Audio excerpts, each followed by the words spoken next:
I am going to read one poem starting Sagittarius A star, and then one from Dead Uncles, and then three newer pieces, one of which was actually inspired by an interview that Elliot and I did a month ago. And he asked me a question, and it like literally the poem jumped out of my head like 2 hours later, and I just finished it the other day. So from Sagittarius A star, which is a chapbook from the very queer friendly Sibling Rivalry Press out of Arkansas. I am going to read a traditional ghazal, puzzle. There's debate about how you pronounce it. It's an old Persian form that was taken over by the Italians in the 14th century, so on and so forth. Um, anyway, this poem is extra gay and I like to read it. It's called Huzzle the Stars.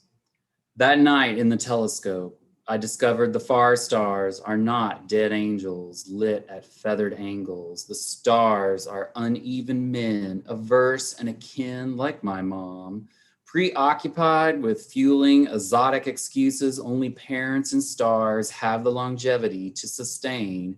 The parsecs pass uncounted between two or more stars, and even more men to prevent mutually detrimental immolation. Pants afire, the men aspire to asking the stars for what they might remember, and I discovered no stars sit still, similar to men who cannot love others, only stars charting a path to impossible answers. They follow to me, just another Ben who dreams of men as angels reeling me into the stars. That's a very traditional huzzle. It has internal rhyme, external rhyme, in rhyme, and very specific meter. I love that poem. All right. Then from Dead Uncles. So Sagittarius A star is meditation on aging and memory. And it's like sci-fi. Like there's poems written in C++ and like old DOS computer code and weird stuff like that. Dead Uncles is very Appalachian. It has the subtitle of Poems. Oh, you can't see it. Oh, yeah, you can. Poems, folklore, and reverie. So it's the whole idea of Appalachia and how people interact and the large families sort of being this sort of feverish daydream that you exist in. And nobody tells the truth, but nobody lies at the same time. And typically when I read from this book, I read the first three poems, but in the spirit of this evening, I am going to read a poem that was published in A&U Arts and Understanding magazine last year. It's called Dead Uncle, 1979. Hail Marys lobbed at the altar from the last pew, only 25. Light sentence mumbled fast, no beads, no sweat. I knew Father heard the grin inside the sleeves of my white tee rolled like James Dean. Cool red vinyl of the kneeler seeping into my torn jeans, the sizzle of votives, naked Jesus, amen. He never looked me in the eye outside the dark booth. I squinted like Brando in the woods, full of tall, graceful tamaracks, grateful men. He insisted, you believe and behave as if eternity can be that easy with repetition. Blessed art thou among men who want to in ways they've been told they shouldn't. I practice languor, forming pearls, sweat, men who shouldn't always do like Montgomery Cliff, ruined by a turn too fast into the hour of violent sarcomas, dumpsters overflowing with shriveled uncles. Other men from the park I wandered in lavender dusk, in swelter that feels like heaven and hell, whether you believe or not. So yeah, Dead Uncles is full of, all the poems are like strange fever dreams, and it's a fun ride, and there's a lot of weird references to Appalachian stuff that you'll be like, I have to Google that, and then you'll regret it. Okay, I'm gonna read three more poems that are all newer, well, newish. The first one was the Christopher Hewitt Award for Poetry last year from A&U Magazine. Hold on, I gotta adjust my screen here really fast. Oh, and it doesn't wanna do that, okay. Don't cooperate, technology, because Lord forbid.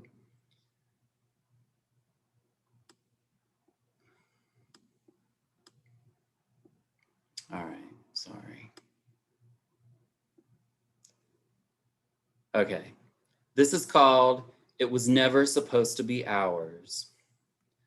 Our uncles were silent and buried. The internet infant. Drag queens still use names like Fonda Peters, and bowls of free condoms glowed on the bar of the driftwood when I promised to keep you safe, supplied with Twizzlers and good gin, warm, not sweaty when we spoon nude, your body like the long L of my last name under yours when we signed the lease. Cousins, we told the landlord. We had no idea. How could we, under all the eulogies, waterfalls buffering one line at a time, your reverend calling us fags, the Clintons resembling hope, maybe change when you unlock the door. It's musty, but it's ours, that old attic with 2 windows. We had no idea. Our uncles marched into graves our grandmothers left no lilies on. You made me banana pancakes, crispy bacon, and a decent proposal.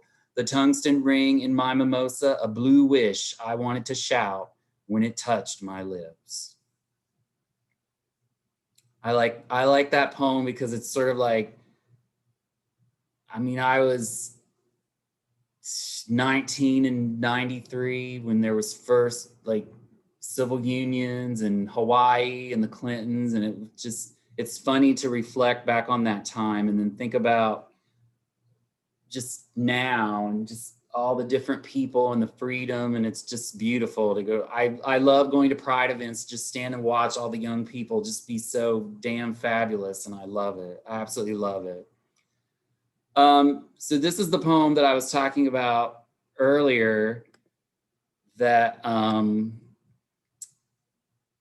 was inspired by doing Elliot's podcast. He asked me a question. I want to see Elliot's face, so I have to like expand the chat screen. Oh, I just went away from the middle. What happened? So now you can see Elliot's face. Oh no, I expanded it. You're in the middle now. Elliot's gone all of a sudden. You can put me back in the middle. All right, yeah. There we go. Yeah, so he asked me a question, when did you know you were queer? And I thought it was really interesting that he asked me when instead of how. And so then I thought back to that time period, and this poem kind of like popped out of that. And it's called More Ears.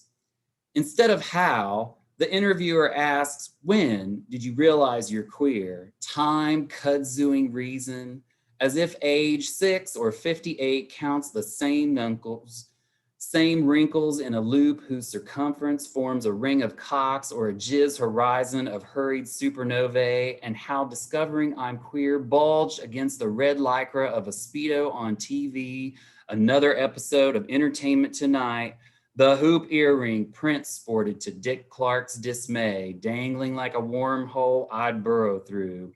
Watching, I reply, an episode of Magnum PI. After, the interviewer says ratings fall if your answers are boring, but Tom Selleck's thighs will do. I tell them I don't mind if they edit my answers for drama adds time to bulge and bukkake more ears. I love it. I love that we can sort of like, I mean, just even thinking about that you can do an interview and talk about that stuff now. It's so great. All right. I got one more. I've been writing a series of poems inspired by a Cole Porter lyric. Our love affair was too hot not to cool down. And this is a sonnet that starts, the title is that lyric, and then it goes into the whole thing. And it's the whole sort of May, December nature of a lot of queer relationships and sort of gays my age and older sort of having to readjust to the idea of gay marriage and sort of the freedom with which young people exist that was so beyond even our wildest imagination. Our love affair was too hot not to cool down, glaciers forming in our second February, the vortex invading for a consecutive year, the pink roses too close to the window, brown by the 16th. You may recall it as a thaw, budding before spring, unexpected third shifts, names I didn't recognize, waking your phone as you slept on the other side of my bed every other Friday night. I admit my omelets weren't worth suffering. I hogged the remote, couldn't finish the torte you brought.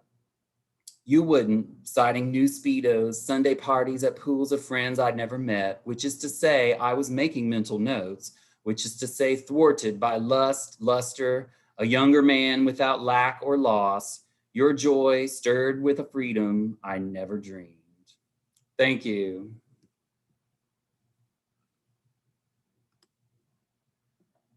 Fantastic. Thank you, Ben.